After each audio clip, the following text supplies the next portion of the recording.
इसमें हम सबसे पहले कुछ लॉ के बारे में पढ़ेंगे।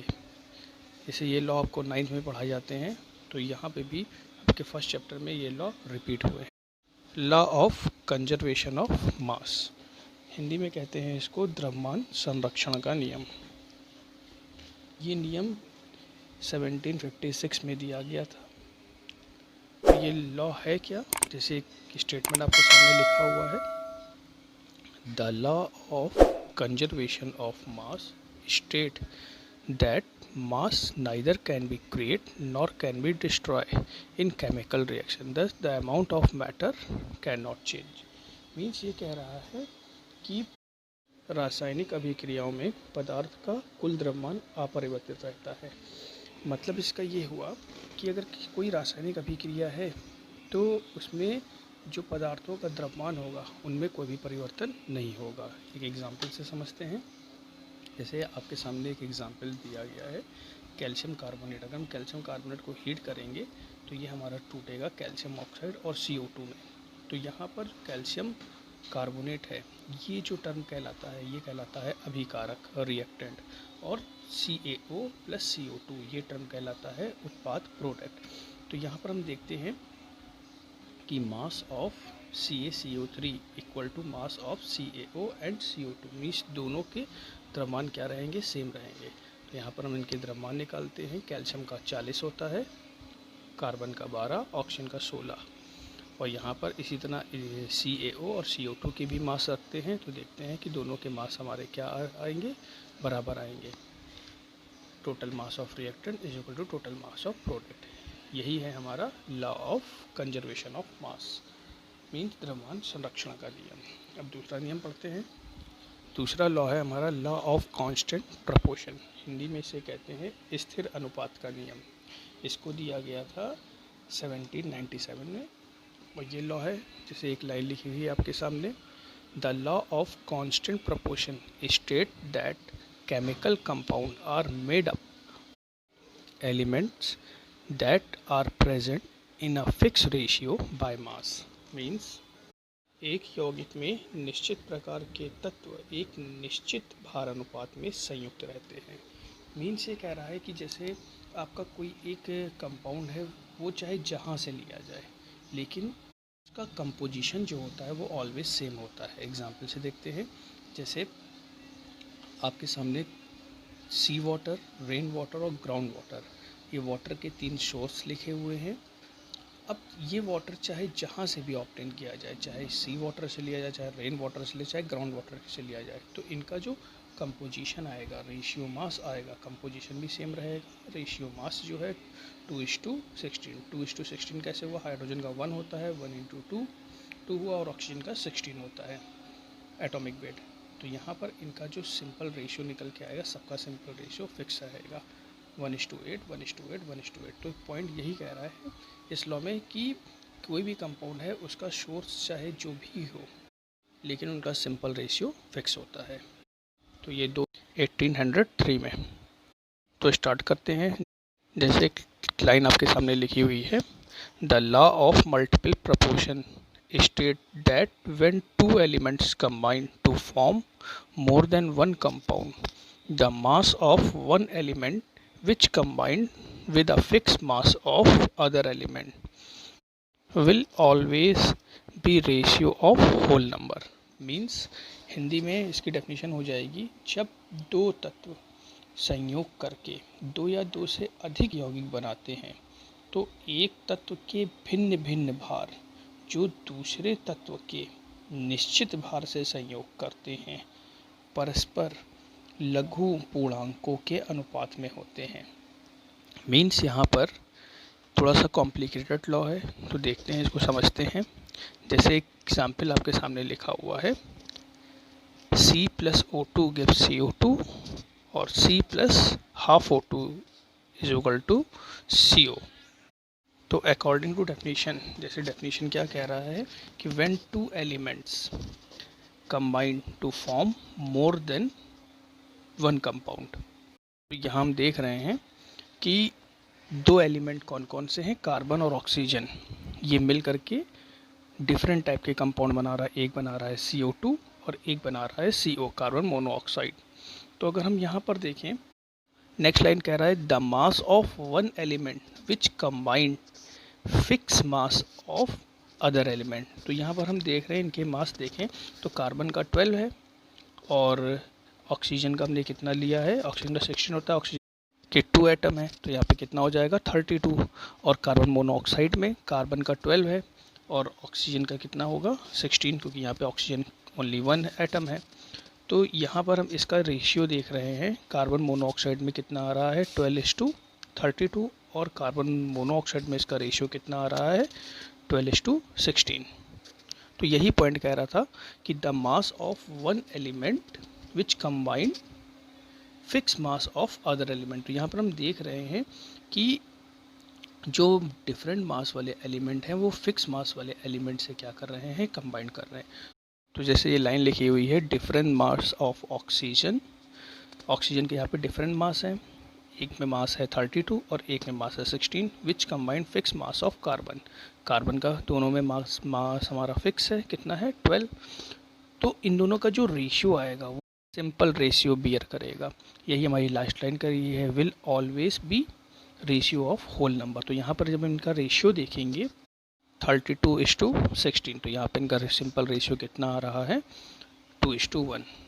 तो यही हमारा क्या है, लॉ ऑफ मल्टीपल प्रोपोर्शन। इसको एक तरह से और भी समझ सकते हैं, जब भी दो एलिमेंट्स मिलते हैं और डिफरेंट डिफरेंट टाइप के कंपाउंड बनते हैं या एक से ज़्यादा दो से ज़्यादा कंपाउंड बनते हैं, तो लॉ ऑफ मल्टीपल प्रोपोर्शन ही हमारा होगा। दूसरा एग्जांपल आपके सामने है H2O and H2O2 hydrogen peroxide. इसका आप लोग सिंपल रेशियो निकाल करके देखिएगा।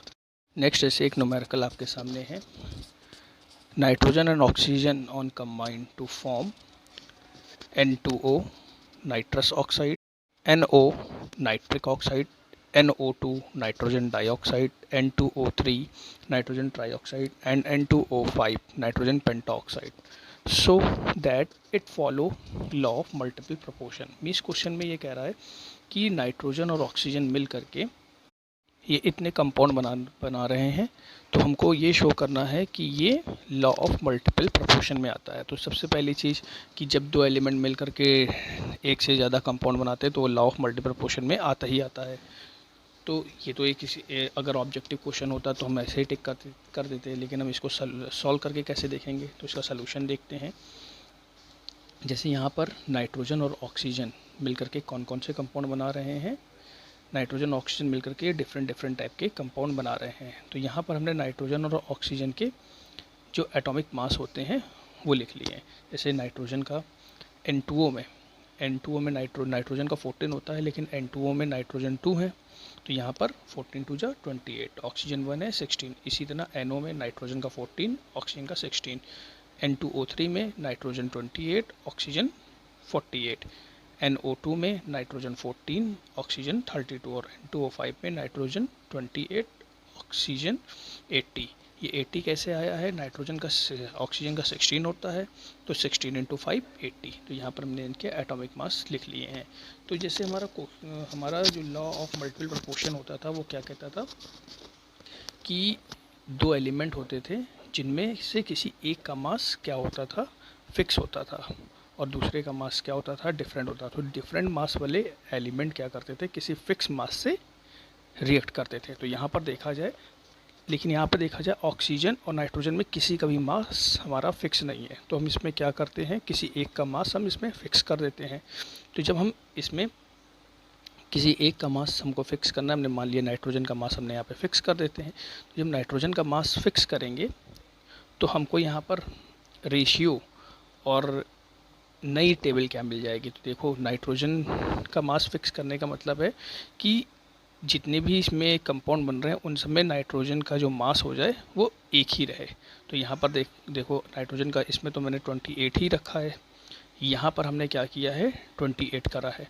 तो जब हमने नाइट्रोजन को डबल किया है तो साथ ही साथ ऑक्सीजन भी हमारा उतना ही बढ़ जाएगा। जैसे एक नाइट्रोजन अगर हम इंक्रीज़ कर रहे हैं तो साथ ही साथ एक ऑक्सीजन भी बढ़ जाएगा। तो यहाँ पे हमने जैसे सेकंड वाली लाइन में नाइट्रोजन को हमने 28 किया है, तो 2 से मल्टीप्लाई किया है इक्वल करने के लिए, तो यहाँ पर हमारा ऑक्सीजन भी क्या हो गया है, डबल हो गया है। इसी तरह नेक्स्ट लाइन में नाइट्रोजन हमारा फिक्स है 28 ही है। फोर्थ लाइन में 14 था, इसको भी हमने ट्वाइस किया क्योंकि हम नाइट्रोजन का मास यहाँ पे फिक्स कर रहे हैं, सेम कर रहे हैं। तो यहाँ पर हमने जब देखा कि सबके मास हमने नाइट्रोजन के मास हमने फिक्स कर दिया, अब जो ऑक्सीजन का जो रेशियो आएगा वो देखो एक सिंपल रेशियो बियर कर रहा है 1:2, 1:3, 1:4, 1:5। तो यही हमको यहाँ पे प्रूव करना था कि एक ये सिंपल रेशियो बियर कर रहा है। सिंपल रेशियो अगर बियर कर रहा है तो ये लॉ ऑफ मल्टीपल प्रोपोर्शन में आएगा। नेक्स्ट लॉ देखते हैं, law of reciprocal proportion. Hindi में इसको कहते हैं व्युत्क्रम अनुपात का नियम। जैसे इसमें लिखा हुआ है 3 एलिमेंट, तो 3 एलिमेंट का मतलब ये हुआ कि अगर 3 एलिमेंट हैं तो वो लॉ ऑफ रेसिप्रोकल में जाएगा। इसको दिया गया था 1792 में। तो देख लेते हैं लॉ क्या होता है। जैसे एक लाइन आपके सामने लिखी हुई है, when 2 elements combine separately with a fixed mass of third element, then the ratio of masses in which they do so bear a small whole number ratio to the ratio of masses in which they themselves combine। Means Hindi में ये law क्या हो जाएगा, जिस भारानुपात में दो तत्व ए और बी पृथक पृथक किसी तीसरे तत्व C के एक निश्चित भार से संयोग करते हैं, उसी भारानुपात या भारानुपात के किसी सरल गुणक या सरल भिन्न में वे दो तत्व A और B परस्पर संयोग करते हैं। तो ये भी लॉ थोड़ा सा कॉम्प्लिकेटेड है, तो आइए इसको समझते हैं एग्जाम्पल से। जैसे एक एग्जाम्पल है, जैसे लाइन में कह रहा है व्हेन 2 एलिमेंट्स, तो यहाँ पर जैसे 2 एलिमेंट है combined separately a fix mass of third element. तो यहाँ पर 2 एलिमेंट कौन कौन से हो गए, कार्बन और सल्फर हो गए, और फिक्स मास ऑक्सीजन से। जब ये आपस में रिएक्ट करेंगे तो यहाँ पर अगर हम देखें तो यहाँ पर ये रिएक्ट करके क्या बना रहे हैं, एक बना रहा है CO2 और एक बना रहा है SO2। तो इन दोनों में कार्बन और ऑक्सीजन और सल्फ़र और ऑक्सीजन का रेशियो कितना आ रहा है, कार्बन 12:32 और सल्फ़र डाइऑक्साइड में सल्फ़र 32:32। तो यहाँ पर हमको ये पता चल रहा है कि carbon and sulphur combined separately with fix mass of oxygen in the ratio of masses. तो इनके जो मासेस हैं, मीन्स जो कार्बन और सल्फ़र के जो मासेस का रेशियो कितना आ रहा है, 3:8। इसी तरह नेक्स्ट लाइन कह रहा है, then the ratio of masses in which they do so bear a small whole number। Means अगर कार्बन और सल्फ़र आपस में रिएक्ट करते हैं तो ये बनाएंगे CH2। तो इसमें क्या पॉइंट बनेगा, the ratio of mass in which carbon and sulphur themselves combined. तो जब कार्बन और सल्फ़र कंबाइंड कर रहे हैं, कंबाइंड करके कंपाउंड बना रहे हैं, तो उनका रेशियो कितना आ रहा है, 3:16। अब अगर इन दोनों का रेशियो आपस में देखा जाए तो ये दोनों क्या करेंगे, एक सिंपल रेशियो बियर करेंगे। तो यहाँ पर देखा जाए कि जो पहले वाले लाइन में कार्बन और सल्फ़र का जो रेशियो आया था 3:8, और उसके बाद जब इन दोनों ने मिलकर के जब कंपाउंड बनाया तो इनका जो रेशियो आया है 3:16। अगर इनका हम रेशियो निकालेंगे तो एक सिंपल रेशियो बियर कर रहा है 2:1। तो यही पॉइंट यहाँ पे कह रहा था कि व्हेन 2 एलिमेंट कंबाइंड सेपरेटली, दो एलिमेंट ने एक फिक्स मास के साथ जब कंबाइंड किया था तो जो उनका रेशियो आया था, और जब वही दोनों एलिमेंट आपस में कंबाइंड करते हैं और उनका रेशियो जो आता है, फिर अगर उन दोनों का अगर हम रेशियो निकालेंगे तो क्या करेंगे, सिंपल रेशियो बियर करेंगे। तो ये आपका लास्ट लॉ है जो आपको एक्सप्लेन कर दिया गया है। अगर इसमें आपको कोई भी प्रॉब्लम होती है तो आप इसको हमसे डिस्कस कर सकते हैं। हेलो, ये आप लोगों की मोल कॉन्सेप्ट की 3rd क्लास है। लास्ट क्लास में हम लोगों ने कुछ लॉ पढ़े थे, उस पर कुछ न्यूमेरिकल भी देखे थे। आज हम लोगों को स्टार्ट करना है मोल कॉन्सेप्ट में मोल। तो मोल को हम रिप्रेजेंट करते हैं स्मॉल एन से। मोल होता क्या है, जैसे एक लाइन लिखी हुई है, दो सब्सटेंस विच कंटेन 6.023 × 10⁻23 मॉलिक्यूल्स और पार्टिकल्स कॉल्ड 1 मोल। मीन्स कह रहा है कि कोई भी सब्सटेंस है, अगर उसमें उसके 6.023 × 10⁻23 पार्टिकल्स कण उपस्थित होते हैं, उसे हम कहते हैं 1 मोल। इसी नंबर को अवागाद्रो नंबर भी कहा जाता है। तो कोई भी सब्सटेंस है, अगर उसमें उसके जैसे मान लीजिए सोडियम है, तो सोडियम में अगर सोडियम के 6.023 × 10⁻23 पार्टिकल्स एटम्स प्रेजेंट है तो वो क्या कहलाएगा, 1 मोल कहलाएगा। 1 मोल इज इक्वल टू लिखा हुआ है 6.023 × 10⁻23 पार्टिकल्स या कण। एग्जाम्पल्स देखते हैं। जैसे कि एग्जाम्पल लिखा हुआ है 1 मोल ऑफ कॉपर। अगर कहता है कि 1 मोल कॉपर, तो इसका मतलब क्या हुआ कि इसमें कॉपर के कितने परमाणु हैं, 6.023 × 10⁻23 परमाणु हैं। इसी तरह अगर CO2 की बात करते हैं तो CO2 में भी इतने ही पार्टिकल्स प्रेजेंट हैं। नेक्स्ट Na+, किसी के ऊपर प्लस माइनस होता है वो आयन होता है। तो यहाँ पर अगर 1 मोल Na+ सोडियम आयन की बात करें तो इसमें भी इतने ही पार्टिकल्स आयंस प्रेजेंट होंगे। तो मीन्स यही है कि अगर कोई भी 1 मोल की बात करता है तो 1 मोल में उसके इतने ही पार्टिकल्स प्रेजेंट होंगे, 6.023 × 10⁻23। नेक्स्ट अब मोल के कुछ जनरल फार्मूले देखते हैं। मोल का जनरल फार्मूला क्या होगा, number of mole of substance के लिए इसके लिए फार्मूला होता है वेट अपॉन मॉलिकुलर मास। अब इसमें हमको सबसे मेन चीज़ यही समझनी है कि मॉलिकुलर मास, इसी को मॉलिकुलर वेट कहते हैं, ये हम कैसे फाइंड करते हैं। तो मॉलिकुलर मास या मॉलिकुलर वेट या मोलर मास एक ही चीज़ होती है।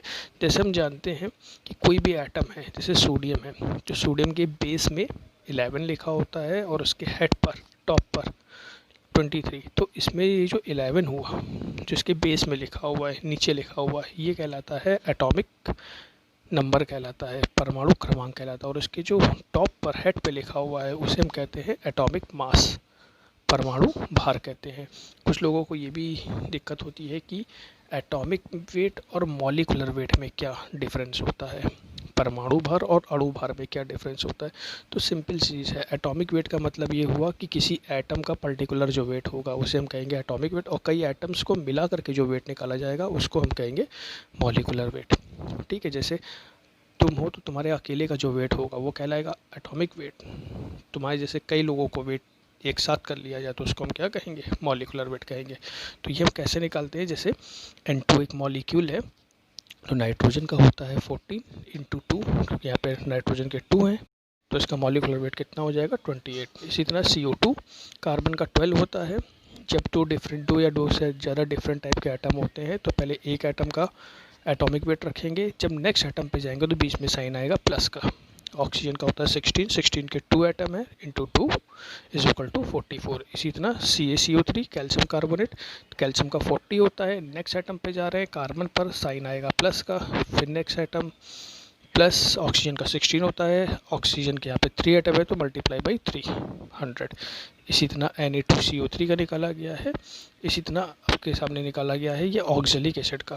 तो जब इस तरह के बड़े फार्मूले हो जाए, अब देखिए जैसे इसमें फार्मूला बड़ा है तो हम क्या करें, इसको हम मर्ज कर लें। फार्मूले को मर्ज करने का मतलब ये हुआ कि यहाँ पे कार्बन कितने हैं, कार्बन है 2, ऑक्सीजन कितने हैं, टोटल काउंट करें 6, हाइड्रोजन कितने हैं 6।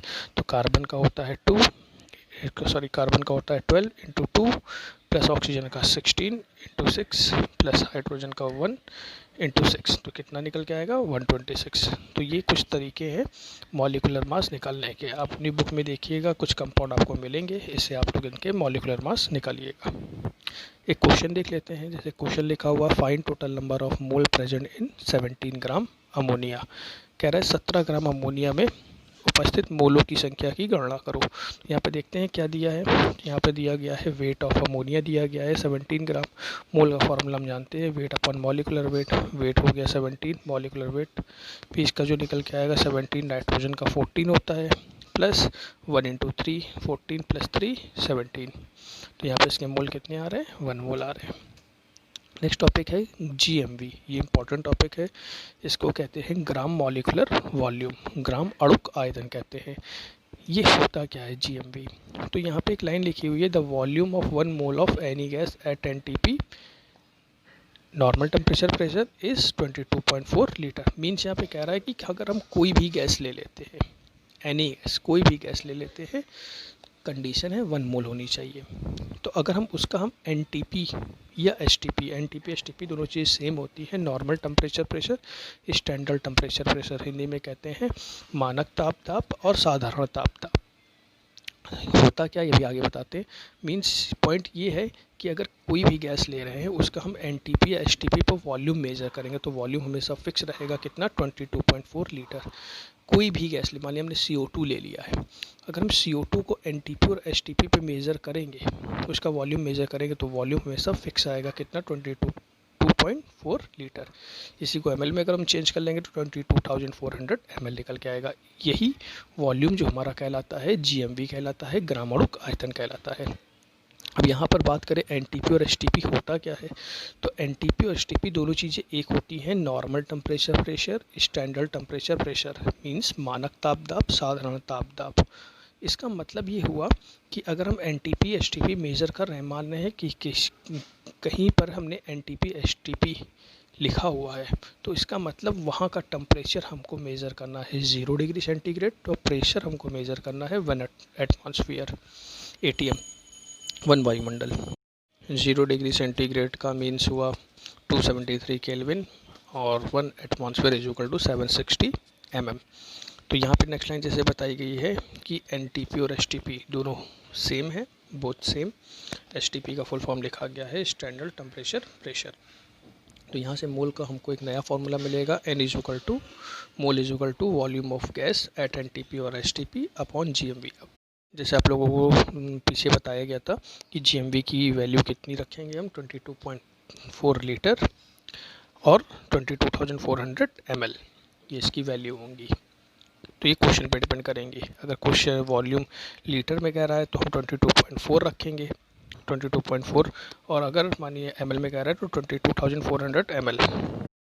अगर ओवरऑल फार्मूले मोल्स के देखें तो मोल के ओवरऑल फार्मूले हमको क्या मिलेंगे जो क्वेश्चन में यूज़ होने हैं, mole is equal to weight upon molecular weight is equal to volume NTP और STP upon GMV, N upon Na is equal to V into D upon molecular weight. तो जो यहाँ पर जो दो अदर फार्मूले ऐड हुए हैं वो क्या है, यहाँ N जो है वो है नंबर ऑफ पार्टिकल्स और एटम, और Na अवागाद्रो नंबर है जिसकी वैल्यू पीछे बताई गई थी 6.023 इंटू 10 की पावर 23। V वॉल्यूम को रिप्रेजेंट करेगा और D हमारा यहाँ पे डेंसिटी है। तो यहाँ पर इतने फार्मूलों से हम मोल के क्वेश्चन सॉल्व करेंगे, जो मोल के आगे क्वेश्चन सॉल्व होंगे वो इन्हीं फार्मूले से सॉल्व होंगे। तो नेक्स्ट क्लास में इसके ऊपर कुछ क्वेश्चन देखेंगे। लास्ट क्लास पे आप लोगों को मोल कॉन्सेप्ट के कुछ न्यूमेरिकल बताए गए थे, उसी के बेसिस पर अब इसमें कुछ न्यूमेरिकल हैं। पहला न्यूमेरिकल है calculate the number of mole in following, निम्न में मोलों की संख्या की गणना करो। पहला है 46 ग्राम सोडियम, 9 ग्राम वाटर, और थर्ड है 134 ग्राम CO2।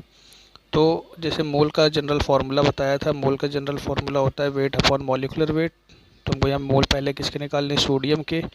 सोडियम का वेट दिया है 46, मॉलिकुलर वेट है 23, मोल हो जाएंगे इसमें 2। इसी तरह जब वाटर के निकालेंगे तो सेम फार्मूला लगेगा, वाटर का वेट है 9, मॉलिकुलर वेट निकालना बताया गया था 18.5। CO2 के मोल वेट है 134, मॉलिकुलर वेट 44, 3 मोल।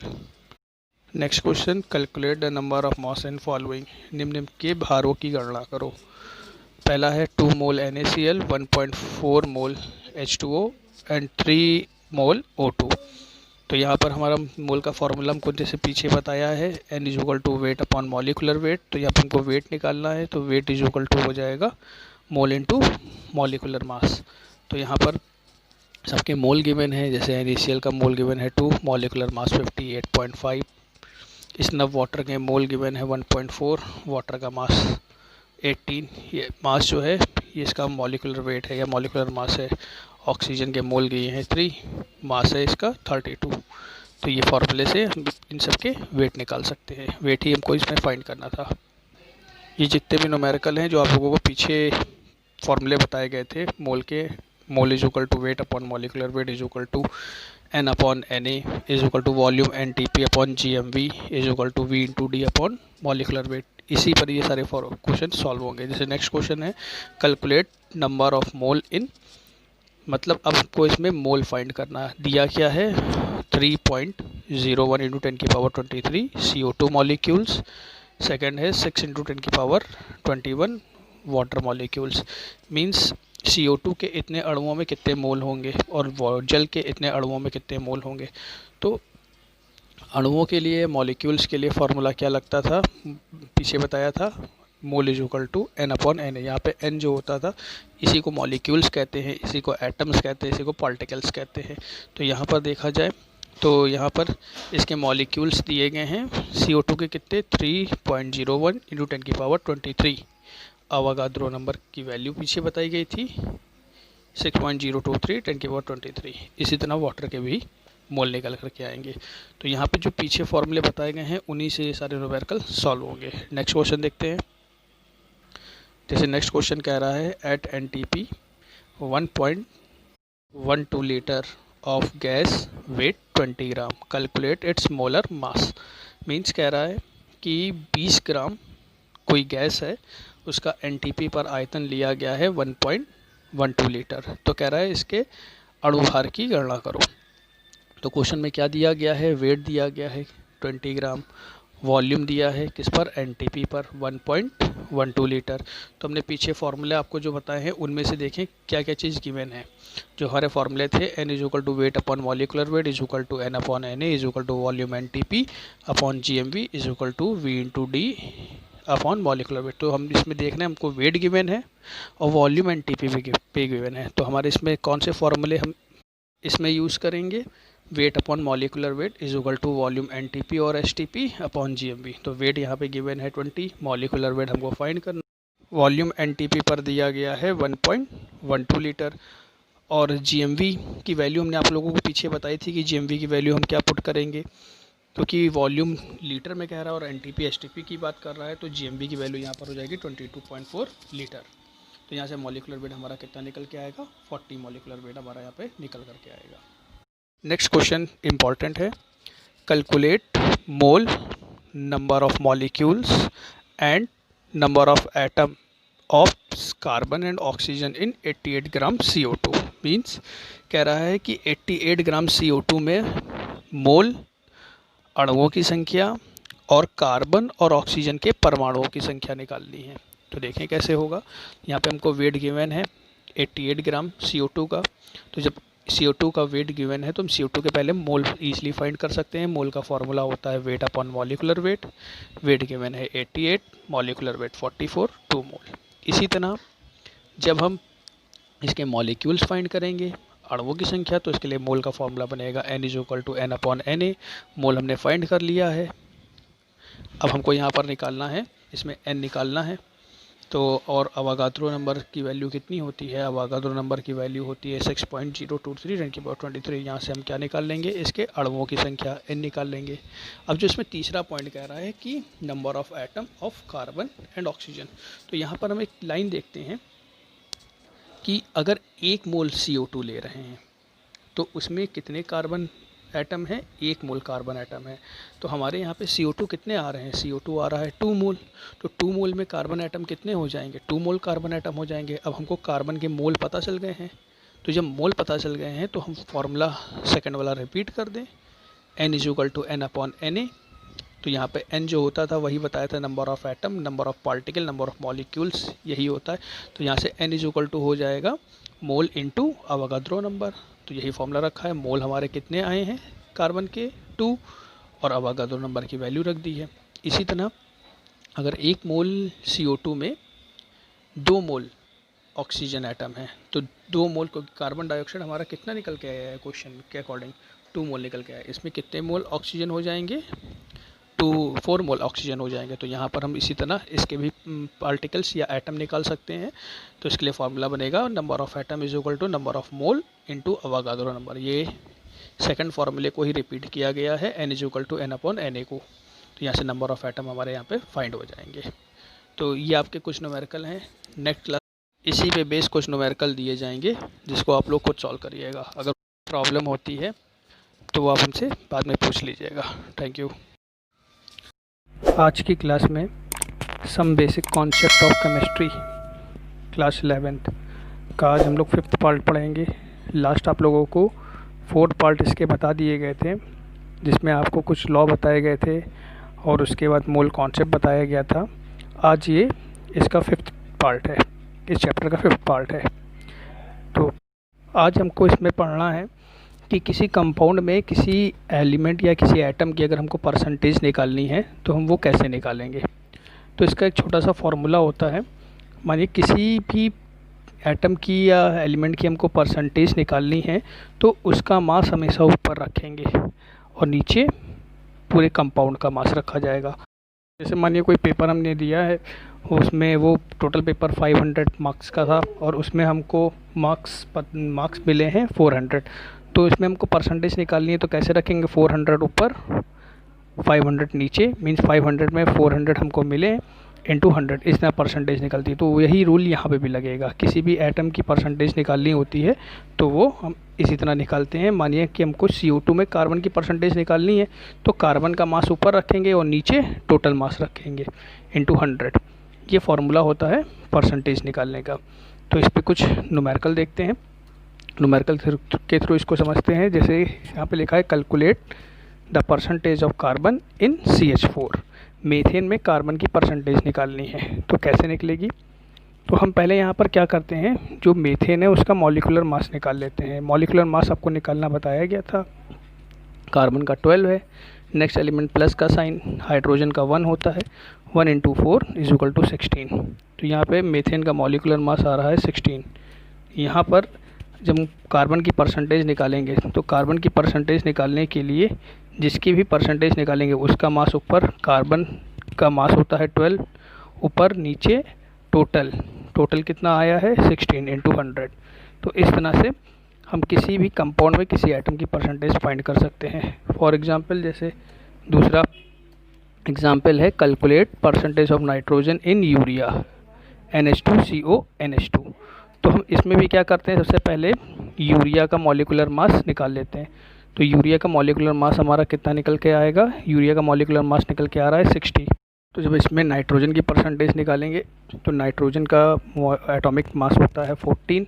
नाइट्रोजन इसमें है कितने, 2। तो जितने नाइट्रोजन होंगे उससे हमने मल्टीप्लाई किया है और नीचे टोटल मास इसका कितना आया है 60।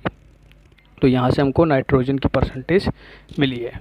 इसी तरह नेक्स्ट क्वेश्चन है calculate the percentage of carbon, hydrogen and oxygen in oxalic acid. Oxalic acid में कार्बन, हाइड्रोजन और ऑक्सीजन की परसेंटेज निकालनी है। सबसे पहले ऑक्जेलिक एसिड का फॉर्मूला क्या होता है, COOH का होल ट्वाइस डॉट 2H2। ये ऑक्जेलिक एसिड है।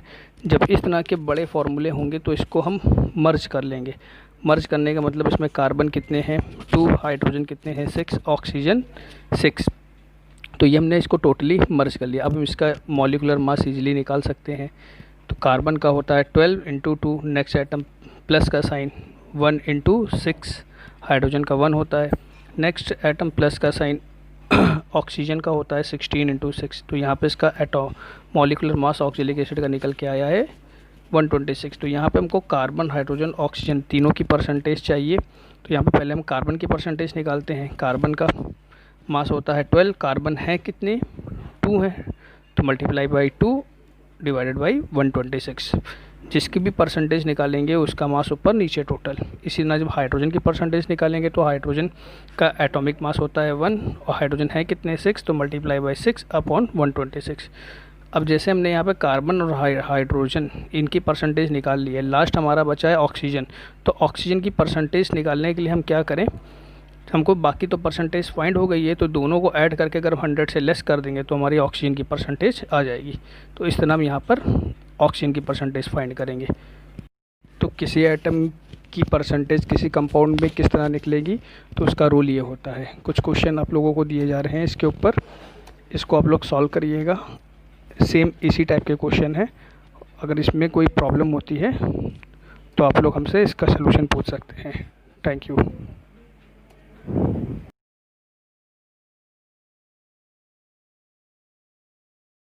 पहला टॉपिक है मास परसेंटेज, W/W, भार प्रतिशतता कहते हैं इसको। जैसे एक स्टेटमेंट लिखा हुआ है, number of gram of solute present 100 gram solution, means 100 ग्राम विलयन में उपस्थित विलय के ग्रामों की संख्या भार प्रतिशतता कहलाती है। इसको अगर हम शो करें तो हम मास परसेंटेज का फॉर्मूला लिख सकते हैं, mass percentage is equal to mass of solute in gram upon total mass of solution into 100। तो यहाँ पर अगर फॉर्मूला हम पूरा लिखें तो जैसे बताया गया था कि सैल्यूट को हम स्मॉल w से दिखलाएंगे और सोल्यूशन को हमने पीछे बताया था w डैश से दिखला सकते हैं। या तो सोल्यूशन में हमारा सैल्यूट और सॉल्वेंट दोनों होता है, इसलिए हमारा small w plus capital W दोनों लिया गया है। इसी तरह अगर हम नेक्स्ट देखें वॉल्यूम परसेंटेज, तो यहाँ पे वॉल्यूम परसेंटेज के लिए क्या बता रहा है, number of ml of solute present in 100 ml of solution means 100 millilitre विलियन में उपस्थित विलय के मिलीलीटर की संख्या विलियन प्रतिशतता कहलाती है। इसका भी फॉर्मूला ऊपर की तरह ही रहेगा, बस यहाँ पर मास की जगह पर क्या कर दिया है वॉल्यूम। तो यहाँ पर जब वॉल्यूम शो किया जाएगा तो वॉल्यूम को हम स्मॉल v से शो करेंगे। नेक्स्ट टॉपिक है इसमें हमारा ppm, इसी को हम कहते हैं पार्ट्स पर मिलियन कहते हैं। तो अब इसकी अगर डेफिनेशन देखें तो number of gram of solute present in 1 million gram of solution means विलियन के 1 मिलियन ग्रामों में उपस्थित विलय के ग्रामों की संख्या ppm में सांद्रता कहलाती है। तो इसी तरह ppm को अगर हम शो करें, ग्राम की बात कर रहा है तो हम वेट लेंगे, बस यहाँ पर जो 100 हम ले रहे थे उसकी जगह पर क्या आ जाएगा बिलियन, 10 lakhs आ जाएगा, 10 की पावर 6। तो यहाँ पर हमारे ये 3 टॉपिक हो गए, कौन कौन से, मास परसेंटेज, भार प्रतिशतता, आयतन प्रतिशतता और ppm पार्ट्स पर million. Next topic mass by volume percentage W/V, ये थोड़ा इंपॉर्टेंट टॉपिक है जिस पे आप आगे न्यूमेरिकल भी देखेंगे। तो इसमें पॉइंट क्या लिखा हुआ है, number of gram of solute present in 100 ml solution. विलियन के 100 ml में विलीन विलय के ग्रामों की संख्या भार आयतन प्रतिशतता कहलाती है। तो इसको थोड़ा हम डिटेल में समझते हैं। जैसे एक एग्जांपल आपके सामने दिया गया है, 5% W/V ग्लूकोज डेंसिटी गिवन है 0.9 ग्राम पर ml। तो अगर हम 5% W/V ग्लूकोज को ओपन करेंगे तो इस तरह से स्टेटमेंट आएगा हमारे सामने, 5 gram glucose present in 100 ml solution. तो यहाँ से हमको पता चल रहा है कि वेट ऑफ ग्लूकोज कितना है, 5 ग्राम है, present in 100 ml solution means ये सोल्यूशन में प्रेजेंट है, तो ये हमारा क्या हो जाएगा, सैल्यूट हो जाएगा, विलय हो जाएगा। तो वॉल्यूम ऑफ सोल्यूशन हमारा कितना गिवन है, 100 ml अकॉर्डिंग टू क्वेश्चन। तो ये परसेंटेज में कह रहा है तो परसेंटेज में टोटल सोल्यूशन हमारा कितना लिया जा रहा होगा, 100 ही लिया जा रहा होगा, इसलिए यहाँ पे हमने इसको 100 कंसिडर किया है। हम जानते हैं formula, weight of solvent is equal to weight of solution minus weight of solute. तो इस टॉपिक से हमको यही निकालना सीखना है कि हम सॉल्वेंट का वेट कैसे निकालेंगे। तो यहाँ पर जैसे हमने डेंसिटी का फॉर्मूला पढ़ा है, T is equal to mass of solution upon volume of solution. तो यहाँ पर हम जानते हैं कि जो डेंसिटी गिवन है वो 0.9 गिवन है, मास ऑफ सोल्यूशन हमको फाइंड करना है, क्योंकि जब हमको मास ऑफ सोल्यूशन फाइंड होगा तभी हम सैल्यूट के मास को उसमें से लेस कर पाएंगे और हमारा mass of weight of solvent हमको मिलेगा। तो यहाँ पर हमारा वॉल्यूम में सोल्यूशन कितना गिवन है, 100 ml, तो यहाँ से हमारा मास ऑफ सोल्यूशन निकल करके आ रहा है 90 ग्राम। अब इसी वैल्यू को उठा करके ऊपर वाले फॉर्मूले में पुट करते हैं, तो यहाँ से हमारा मास ऑफ सॉल्वेंट जो निकल के आएगा 85 ग्राम। तो अभी ये आपको एक छोटा सा टॉपिक बताया गया है, इसी टॉपिक को आगे क्वेश्चन में सॉल्व करके दिखलाया जाएगा। जब भी क्वेश्चन में 5% W/W या W/V दिया होगा तो हम इसको इसी वे में सॉल्व करेंगे। नेक्स्ट टॉपिक देखते हैं, स्ट्रेंथ ऑफ सोल्यूशन इन ग्राम पर लीटर, विलियन की सांद्रता। तो विलियन की सांद्रता क्या होती है, जैसे कि स्टेटमेंट लिखा हुआ है, number of gram of solute present in 1 litre solution called strength of solution means 1 litre विलियन में उपस्थित विलय के ग्रामों की संख्या विलियन की सांद्रता कहलाती है। इसको अगर हम स्ट्रेंथ देखें तो स्ट्रेंथ का फॉर्मूला हमारा क्या बनेगा, ग्राम of salute in gram upon volume in volume of solution. तो यहाँ पर हमारा जो इसकी यूनिट निकल के आएगी, ऊपर वेट है नीचे लीटर है, तो इसकी यूनिट क्या हो जाएगी, ग्राम पर लीटर। जैसे एक एग्जांपल देखते हैं, 4 ग्राम NaOH present in 250 ml solution, find strength of solution. तो यहाँ पे क्या गिवन है, यहाँ पे गिवन है वेट ऑफ NaOH गिवन है 4 ग्राम और वॉल्यूम ऑफ सोल्यूशन गिवन है 250 ml। क्योंकि हमको वॉल्यूम को लीटर में रखना है तो हम इसको लीटर में चेंज करेंगे। लीटर में चेंज करने के लिए ml को लीटर में चेंज करने के लिए क्या करते हैं, 1000 से डिवाइड करेंगे तो हमारा वॉल्यूम आ जाएगा 0.25 लीटर। इसको हम वैल्यू को उठा करके फॉर्मूले में पुट करेंगे तो स्ट्रेंथ ऑफ सोल्यूशन हमारी कितनी निकल के आएगी, वेट अपन वॉल्यूम 16 ग्राम पर लीटर। तो इन सब की यूनिट जरूर ध्यान रखिएगा। इसी टाइप के क्वेश्चन अभी आपको और भी आगे कराए जाएंगे। नेक्स्ट टॉपिक है हमारा मोलैरिटी ऑफ सोल्यूशन, हिंदी में कहते हैं मोलरता। मोलरता क्या होती है? Number of mole of solute present in 1 litre solution called molarity. 1 litre विलयन में उपस्थित विलय के मोलों की संख्या विलयन की मोलरता कहलाती है। मोलरता को हम शो करते हैं कैपिटल M। इसमें फॉर्मूला होगा m is equal to mole of solute upon volume of solution. तो यहाँ पर इसकी यूनिट क्या निकल के आएगी? ऊपर मोल है, नीचे वॉल्यूम है, तो इसकी यूनिट हो जाएगी मोल पर लीटर। यहाँ पर n हम जानते हैं n मोल है, और n का फॉर्मूला क्या होता है पीछे पढ़ चुके हैं, वेट अपॉन मॉलिकुलर वेट या मॉलिकुलर मास। जैसे आपको यूनिट इसकी बताई गई थी, यूनिट होती है इसकी मोल पर लीटर। इसी यूनिट को हम मोलर से भी शो कर सकते हैं, या कहीं कहीं पर यूनिट की जगह हम कैपिटल M भी शो कर सकते हैं। एक एग्जांपल देखते हैं। 4 ग्राम NaOH present in 250 ml solution, find molarity of solution. 4 gram NaOH 250 ml विलयन में उपस्थित है, विलयन की मोलरता ज्ञात करो।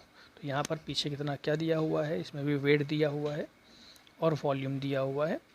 वॉल्यूम को हमने लीटर में चेंज कर लिया है क्योंकि हमको लीटर में पुट करना है। तो हम मोलैरिटी का फॉर्मूला हम जानते हैं, weight upon molecular weight into volume litre में। यहाँ पर मॉलिकुलर वेट जो रखा गया NaOH का रखा गया है, तो यहाँ पर हमारा इसका आंसर कितना आ जाएगा? 0.4 मोलर। इसी तरह दूसरी एक टॉपिक है मोलैलिटी। मोलैलिटी और मोलैरिटी अलग अलग चीज़ें हैं। मोलैरिटी को हम शो करते हैं, मोलरता को हम शो करते हैं कैपिटल M से, और मोललता को शो करते हैं स्मॉल m से। इसकी क्या डेफिनेशन होती है? Number of mole of solute present in 1 kilogram solvent called molality. 1 kilogram विलायक में उपस्थित विलय के मोलों की संख्या विलयन की मोललता कहलाती है। इसका फॉर्मूला हो जाएगा small m is equal to mole of solute upon weight of solvent in kilogram. इसको हम ओपन करते हैं तो मोल को हम शो करते हैं स्मॉल n से, और सॉल्वेंट कैपिटल W। यहाँ पे 1000 इसलिए किया गया है क्योंकि इस किलोग्राम को ग्राम में कन्वर्ट किया गया है। तो पीछे कितना n हम जानते हैं, वेट अपॉन मॉलिकुलर वेट होगा, और मोलैलिटी की यूनिट होती है मोल पर किलोग्राम, या इसको हम शो करते हैं मोलल से। इसको हम स्मॉल m से भी शो कर सकते हैं। एक क्वेश्चन इसमें भी देख लेते हैं। 3 ग्राम NaCl present 250 gram water, find molality of solution.